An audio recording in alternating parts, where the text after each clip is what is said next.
Assalamualaikum warahmatullahi wabarakatuh. Eh, Hari ini kita akan membahas mengenai investasi dalam kas, ya. Di sini, oke, di investasi dalam kas. Kas yaitu sebetulnya adalah sebentuk uang, ya. Uang itu bisa dalam bentuk uang kartal yang kita pegang seperti koin, seperti kertas, tapi juga uang yang ada di bank yang sifatnya online. Misalkan kita punya tabungan, apakah dalam bentuk kartu debit dan sebagainya, itu adalah kas. Jadi kas itu adalah bentuk harta yang paling cair, makanya dia ditempatkan di atas pada current asset, pada laporan neraca, ya. Kas ini dia dibutuhkan, ya, pasti perusahaan pasti membutuhkan karena semua juga berawal dari kas, ya. Oke, kalau kita lihat perputaran pada neraca, Anda punya modal misalkan 100 juta. 100 juta itu adalah dalam bentuk kas yang Anda taruh di capital pada sebelah kanan pasifa, yaitu di neraca. Kemudian cash itu untuk apa saja? Cash itu bisa jadi di current asset, Anda untuk membeli persediaan barang dagangan kalau perusahaan itu perusahaan dagang, atau Anda beli peralatan, atau Anda beli perlengkapan, atau kalau misalkan uang cashnya itu besar juga Anda modal itu Anda investasikan pada aktiva tetap, ya. Jadi di sini kas yaitu adanya pada aktif membiayai operasi perusahaan, ya. Nah, dalam laporan keuangan kas diletakkan di laporan neraca pada pos aktiva current lancar, ya. Makanya kas itu biasanya kodenya adalah 01, ya. Oke. Di sini ada dua jenis aliran kas. Yang pertama adalah yang disebut dengan cash inflow, ya. Cash inflow ini adalah aliran uang masuk berupa penerimaan, omset yang dibayar secara tunai. Jadi uang yang kita terima itu cash.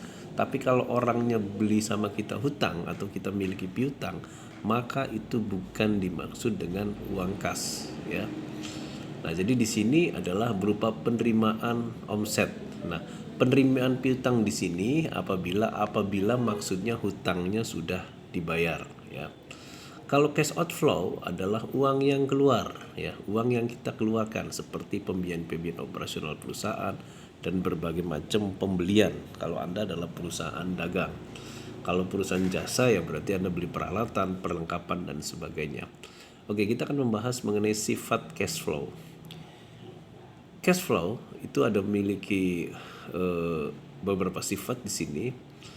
Ada dua, ya. Kita akan cash inflow itu masuk dan cash outflow itu adalah uang keluar. Oke. Kita sifat cash inflow dulu. Cash inflow itu artinya ada yang bersifat kontinu, artinya masuknya uang relatif lebih rutin. Misal omset, ya. Terus apabila orang bayar piutang secara mengangsur, orang yang memiliki utang pada kita maksudnya, ya. Dia beli barang tapi hutang, dia mengangsur, ya, dia bayar. Nah, itu adalah cash inflow yang sifatnya rutin yang masuk diterima oleh kita. Kemudian ada juga cash inflow yang tak rutin seperti modal. Modal itu kan tak rutin. Bisa jadi bulan ini kita memasukkan modal baru karena kita memiliki keuntungan. Tapi bisa jadi kita pas-pasan penerimaannya atau keuntungannya pas-pasan sehingga kita tidak ada penyertaan modal baru dalam perusahaan, maka itu cash inflow yang bersifat tak rutin. Atau menjual saham apabila Anda sebuah perusahaan yang terbuka, ya, secara perseroan terbatas yang terbuka. Saham bisa jadi hari ini terjual, besok tidak, bulan depan misalkan tidak terjual, jadi sifatnya juga tak rutin. Penerimaan kredit dari bank apabila Anda mengajukan hutang kepada bank, ya, bisa jadi tahun ini Anda punya hutang, tahun depan Anda tidak punya hutang dan sebagainya. Itu kan penerimaan yang tidak tetap, ya. Maksudnya penerimaan kredit dari bank itu apabila duit dari bank, apabila Anda utang, ya. Terus penjualan aktiva tetap. Kalau perusahaan itu ingin menjual aktiva tetapnya, misalkan perusahaan Anda ingin menjual tanah atau rumah dan sebagainya, itu adalah kan nanti ada uang masuk. Nah, itu cash inflow yang sifatnya tidak tetap. Ada juga di sini adalah cash outflow. Yang kedua kita bahas cash outflow. Ada cash outflow continue rutin seperti pengeluaran untuk operasional seperti gaji tetap, listrik, ledeng, itu kan harus keluar operasional yang sifatnya tetap.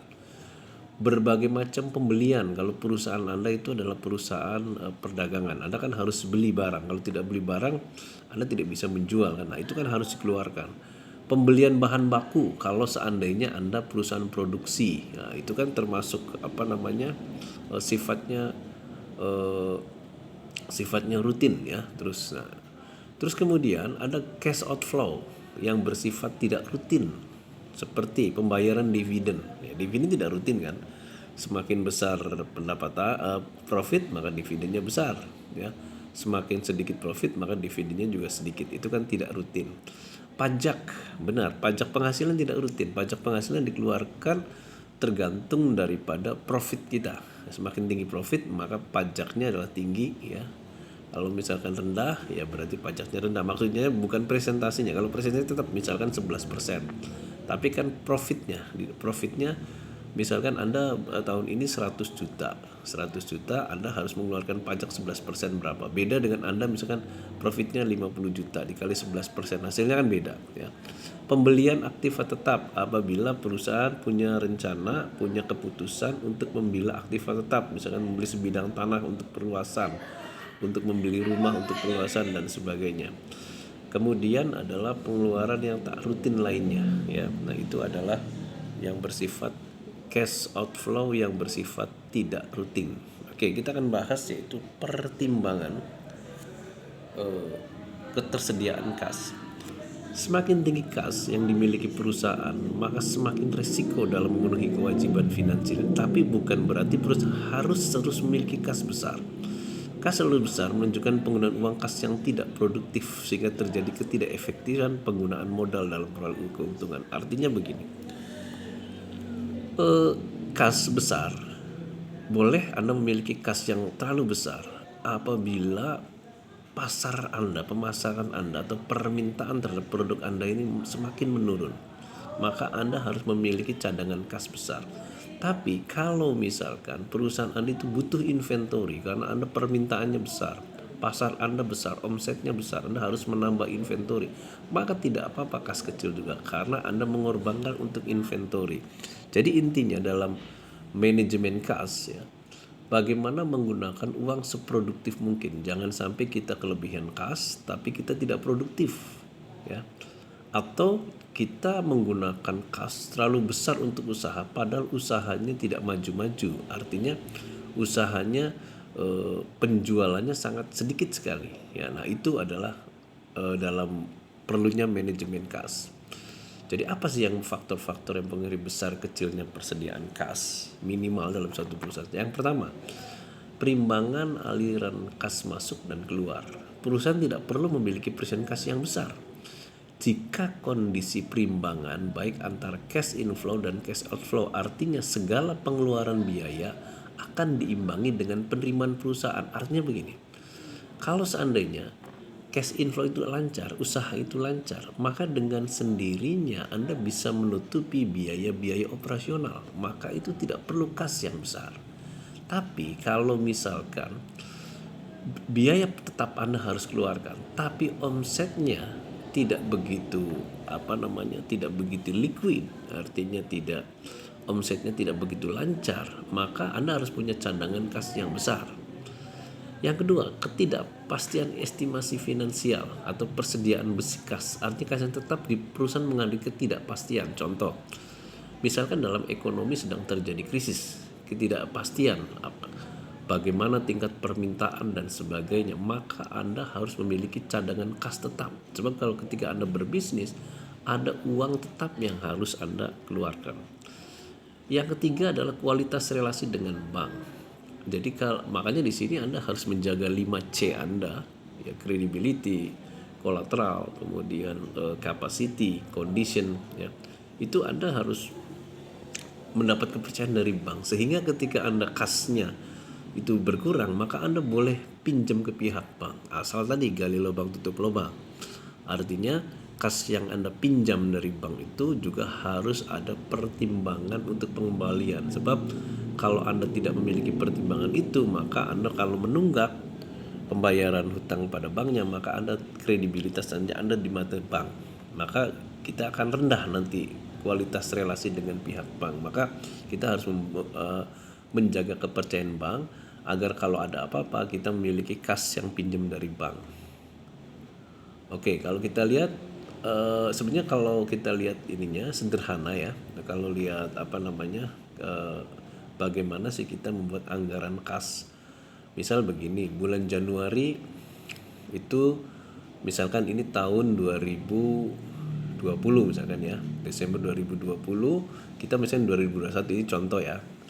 Jadi 2019 kita masih ada sisa saldo awal 800. Nah, masuk Januari 2020, Desember 2020 itu kita ada sisa uang 800. Ya, ini terserah, kita pakai juta boleh lah, 800 juta. Kita cuma menyederhanakan nol. Nah, kemudian kita di awal Januari itu kita ada uang masuk atau cash inflow sebesar 1 juta misalkan ya. Dana tersedia berarti ditambahin saja saldo awal ditambah penerimaan kas 1.800.000. Nah, di bulan Januari itu ada pengeluaran apa saja. Misalnya pengeluarannya totalnya 1.400.000, maka saldo akhirnya 400. Nanti saldo akhir ini akan menjadi saldo awal di bulan Februari. Nah, baru ditambahkan dengan penerimaan kas terus kemudian di pengeluaran, maka ada saldo dan sebagainya. Nah, bagaimana kalau seandainya minus juga sebenarnya, misalkan ya bulan Maret minus misalkan, maka itu menjadi beban bulan April karena minus itu juga harus ditutupi ya untuk penerimaan selanjutnya. Jadi beda ya di dalam akuntansi itu sebenarnya yang wajib itu dua laporan itu, laporan laba rugi dan neraca, tetapi alangkah bagusnya perusahaan juga harus membuat yang namanya laporan arus kas karena kita pengen tahu uang yang sebenarnya itu berapa ya. Kalau neraca itu kan untuk menggambarkan komposisi struktur modal kita, capital kita bertambah tidak, hutang kita berapa, current asset kita berapa, fixed asset itu berapa, perkembangannya bagaimana. Itu adalah neraca. Kalau laba rugi adalah untuk mengetahui apakah kita untung atau tidak ya. Nah, itu dua laporan itu, neraca dengan laba rugi. Tapi kalau kas itu adalah menggambarkan uang sebenarnya kita itu berapa. Kalaupun hari ini kita punya uang misalkan sisa 10 juta, nah 10 juta itu perjalanannya dari mana ya, mulai dari penerimaan, pengeluaran dan sebagainya, saldonya misalkan 10 juta. Nah, itu bisa ditelusuri dari laporan arus kas. Dan yang terakhir ada namanya laporan perubahan modal. Perubahan modal itu laporan untuk mengetahui berapakah perubahan modalnya dari awal kita berbisnis memasukkan modal sampai terakhir kita punya modal berapa. Itu namanya perubahan modal. Oke. Mungkin ini saja materi tentang manajemen kas atau manajemen investasi dalam kas, sehingga kita dalam menggunakan kas itu efektif dan efisien ya. Intinya kas itu bagaimana digunakan seproduktif mungkin ya. Kas yang besar pun kalau nganggur percuma, itu tidak produktif, maka usaha tidak akan berjalan secara efektif. Sampai sini dulu materi ini, wabillahi taufiq wal hidayah. Wassalamualaikum warahmatullahi wabarakatuh.